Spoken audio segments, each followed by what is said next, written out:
ከሰለሙኝ 4 ወሬ ነው። አዎ ያው መስለሜን ሲያውቁ ያው ተማሪ ነኝ አሁን እማራለሁኝ 12ኛ ክፍል ነኝ።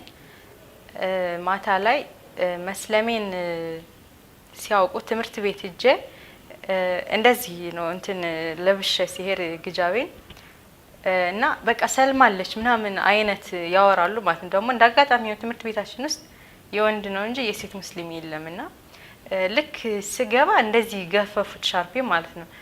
ለምንድን ነው ምናምን ስላቸው በቃ አንቺ ካድነሽ እንዴት ድንግል ማርያም ትክጃታለሽ ምናምን በቃ እንዳትነኳት። መጨረሻው ወንበር ላይ ብቻዬን ተቀመጥኩ። በቃ እንዳለ ጓደኞቼ ሁሉ አብረን ከ9ኛ ክፍል ጀምሬ አብረን የተማርናቸው ከአንድ ትምህርት ቤት ናቸውና መስለሜን ሲያውቁ ግን በቃ ይሆናል አይደለ ቆሻሻ የነካች እንጨት አለች አይደለ በቃ ሁሉም ሰው የሚጸየፋት እንደዛ ማለት ነው። ከዛ በኋላ በቃ ራቁኝ። ዝም ብዬ እገባለሁኝ ያው ተምሬ እወጣለሁኝ። እነሱን ያው የሚሉትንም ሰምቼ እንዳልሰማው እህቴ ማኮረፈችኝ። ያው ምንም አትለኝም። አሁን እዚህ አዲስ አበባ ነው ያለችው። ያው ተራርቀናል። እንግዲህ ልወቅና በደንብ ድኑ ሲገባኝ እሷን የማሳመን ስራ ሰራለሁ ብዬ አስባለሁኝ። የምኖረው ብቻዬን ነው። አሁንም ተከራይቼ ብቻዬን ነው የምኖረው። የድኑን ትምህርቱን በኢንተርኔት በቴሌግራምም በዋትስአፕም የሚያስቀሩ አሉ። ያው እነሱ ጋራ ቃይዳ ያችኛይቱ ጎረቤቴ ስላስቀራችኝ አሁን ቁርአኑን በእነሱ ላይ በዋትስአፕም በቴሌግራምም እነሱ እያስቀሩኝ ነው።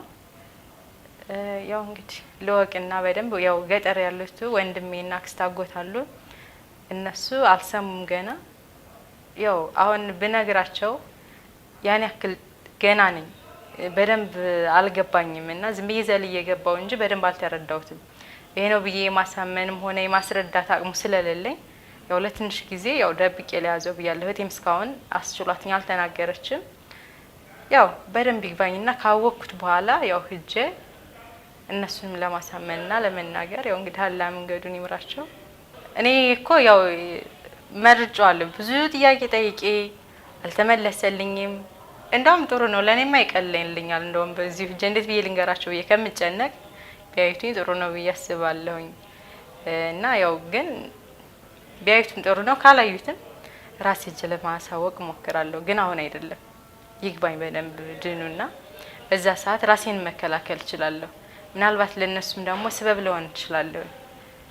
አሁን ግን ገና እንደዚህ የተወላተፍኩኝ ምንንም ሳላውቀው ሂጄ ልናገር ላሳውቅ ብል ደግሞ እዛ ላሊበላ ሲባል ሙስሊም ጭራሽ አይታወቅም። በቃ በጣም ከባድ ነው። ሙስሊም እዛ ኖረ ወይም እዛ ያደገ ሰው ሰለመ ማለት ጭራሽ የማይታሰብ ነው። እና ያው ያን በተመለከተ ነው እስካሁን የሆነ ዘር አበላሽሽ ምናምን አይነት ነገር ስለሚመጣ የምሟገትበት አቅም እስኪኖረኝ ድረስ ብዬ ነው ዝም ያልኳቸው። እና ለዛ ነው ያው ረመዳን ሲመጣ ገጠር አይታወቅም ሲጀመር ሙስሊም ስለሌለ ማለት ነው። እዚህ አዲስ አበባ ግን ያው ጎረቤት ነበሩ። ያው ሾርባውና ቴምሩ ያው አሳምቡሳው አብረን ነው የምንበላው። አዎ ክርስትናው ጋር ሳለሁኝ ግን እኔ አልበላላቸውም አልጠጣላቸውም። እነሱ ምን አድርገውበት ነው ማለት ከጥላቻ የተነሳ አልበላውም። በቃ ሲያመጡ የሆነ ጊዜ ራሴ አስታውሳለሁ ቤት ከተከራየው በኋላ ለመስለም ውስጤ እያሰበ ግን አልሰለሙ ነበር። ግን የሆነ ሁለት መንታ መንገድ የምትሆነው አለ።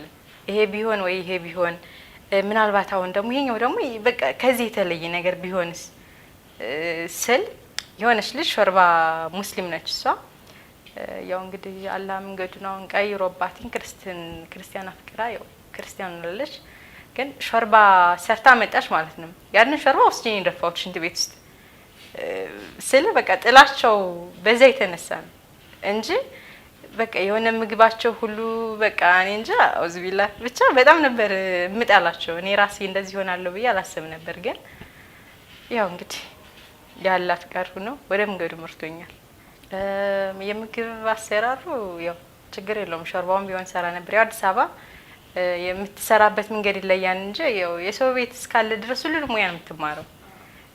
እና ያ ሳምቡሳውም ብስኩቱም ሾርባውም የመስራት ችግሩ የለውም። ግን አሁን ያው ረመዳን ከገባ አብዱራህማን እሱ ነው እየወሰደ ከሱ ቤት ቤተሰቦቹ ጋር አብሮ ከነሱ ቤት ነው ማፈጥረው። እንጂ ሰራለሁኝ። ያው እስካሁን ድረስ ግን ሁለቱን ቀንም ከሱ ጋር እጄን ያፈጠርኩ ቤተሰብ ጋር ወስዶኝ ማታ ማታ እየወሰደ ከሱ ጋር ነው የማፈጥረው። ተማሪ ነኝ። ያው መስለሜን ሲያውቁ ደስ የሚለው ደግሞ ምንነቴንም ሲያውቁት የአካባቢዎች ሙስሊሞች በቃ እኔ እንጃ እንደዚህ በቃ ለነሱ የሰለምኩ አይነት እስኪ መስለኝ ድረስ በቃ በተለየ ነገር በቃ አዋተው ምን ብለው በቃ መጠጊያ ጥቼ ነበርና በቃ ሁሉም ሰው ጓደኞቼ፣ እህቴ በቃ ሁሉም ሲርቀኝ በጎን እየመጡ በቃ ሌላ ነገር ያወራሉ። በቃ የማይሉት ነገር የለም። ብቻ ስትሰል የሚመጣብህ ነገር በጣም ከባድ ነው። ከዛ በኋላ ያው ከሰው ቤት እየሰራም ትንሽ አጠራቀሟት ነበረችኝ። ያው ብዙም ባትሆን እነሱ ሙስሊም ጎረቤቶችም ያው ያላቸውን 5 10 ምንም ብለው አንድ ላይ አድርገው ትንሽ የሱቅ ከፍተውልኛል እና ከሷ ውላለሁ። ቀን እሷ ጋር ውላለሁ። ማታ ትምህርት ቤት ሄዳለሁኝ።